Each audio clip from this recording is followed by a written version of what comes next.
Hi guys, Assalamualaikum and welcome again sa Amer TV.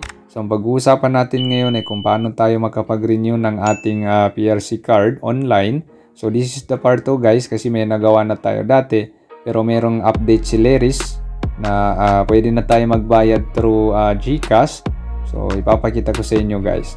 So first, i-open lang natin ito, Chrome, then search natin Leris PRC Renewal. So ito yung lalabas, then select natin yung Leris. Then, ayan. So, ngayon, since meron na tayong existing account, so, hindi na natin kailangan mag-register. So, magsa-sign in na lang tayo.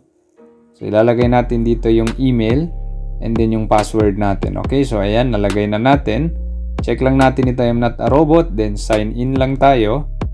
Okay, so, ayan. Okay. So, okay lang natin. So, proceed lang tayo. So, ngayon, pupunta tayo dito sa baba. So, scroll down lang. Okay, so ayan. Then, select transaction tayo. So, proceed lang natin. Then, hanapin natin yung renewal. So, nandyan naman. So, select natin yan. Then, dito sa baba, ilalagay natin yung profession. Okay. So, select natin yung profession natin, kung ano yung, let's say, title natin. So, ayan. Then, lalagay natin dito yung PRC license number. Makikita yan sa PRC card. Okay. So, ilagay lang natin, guys. Then, pupunta lang tayo dito sa baba. Okay. So, as you can see, ayan na. Proceed lang tayo. Okay, so wait lang natin.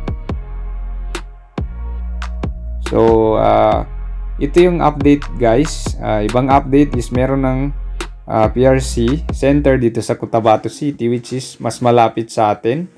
Okay? So, sa mga taga Maguindano dyan, so meron na, ayan. BARM Cotabato City Office Service, okay? So, ayan, 420 yung bayad niya guys.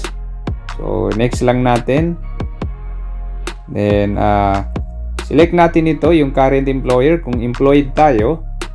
So, nandyan naman, may tatlong option dyan. Merong private, government, and self-employed. Okay? So, kung wala pa tayong trabaho, so, dito tayo sa self-employed.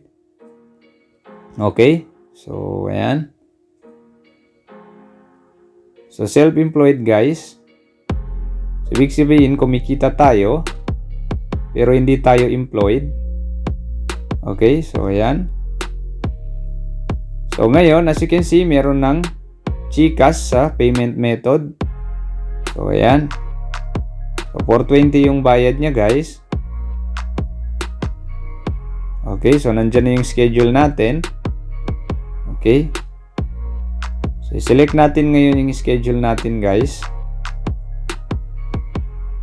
Ayan. So, nakadepende na yan kung ano yung gusto natin na date and time. So, let's say October 11 tayo. Okay. So, state reason for change of appointment. Okay. So, let's say mag-change ng appointment. So, ano yung ba yung dapat natin na ilagay reason dito? Okay. So, for example, conflict of time. Okay. So, ganyan naman yung nagiging aberya talaga kung complete yung oras natin. Okay. So, confirm lang natin yan. So, ilagay lang natin dito yung reason natin muna. Okay. So, ayan. Okay. So, ayan na. So, October 11, 10 AM to 11 AM yung schedule natin. Okay. So, balik tayo dito. So, next lang natin.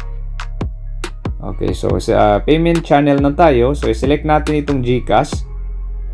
Dati kasi Paymaya lang yan. So, ngayon, meron ng GCash. Mas mabilis na. Okay. So, next lang natin ito. Okay, so ayan, submit application na tayo. Ayan. So, yes lang natin. Okay. So, ngayon, select natin itong GCash. Okay. So, payment processing. So, wait lang natin. So, be sure na meron ng laman yung GCash natin. Okay, so ayan. Lalagay natin yung one-time PIN, which is masisend dun sa number natin. Okay. So, ayan na. Lagay lang natin dito. Then, next lang tayo. Okay, so yung MPIN natin. Okay.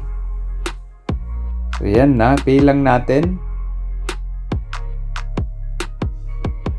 So, proceed lang tayo. Pitin lang natin itong proceed. Okay, payment successful. So, nakabayad na tayo, guys. Okay, so ngayon, meron na tayong appointment sa PRC. Okay, so balik tayo. Okay, so ayan.